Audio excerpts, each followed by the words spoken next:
Recording by Kanchan studio आसम।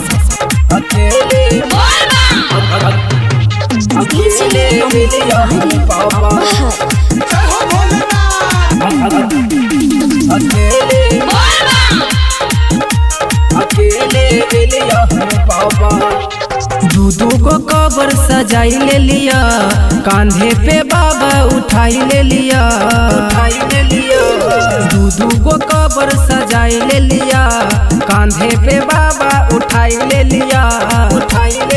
हजब एले नहीं पूजा देव घर हजब एले नहीं पूजा देव घर अकेले एलिया हो बाबा। हजब एले नहीं पूजा देव घर अकेले एलिया हो बाबा। अकेले एलिया हो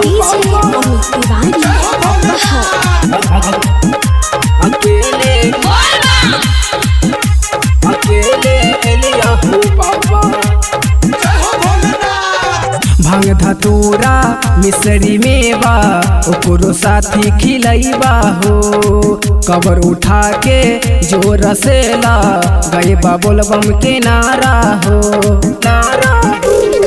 भांग धतूरा मिसरी मेवा ओकरो साथी खिलैबा हो। कबर उठा के जोर से ला गए बोलबम के नारा हो। हजब एले नहीं पूजा देव घर हजब एले नहीं पूजा देव घर अकेले एलिया हो बाबा। हजब एले नहीं पूजा देव घर अकेले एलिया हो बाबा। अकेले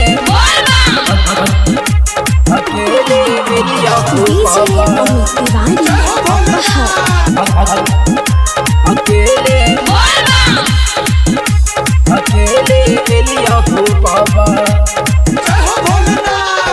राइटर सचिन बैजनाथ गोविंद नीति सोन आइला हो। गोपाल दीवाना आइल बारे तुहरे दुआरिया हो। राइटर सचिन बैजनाथ गोविंद नीति सोन आइला हो।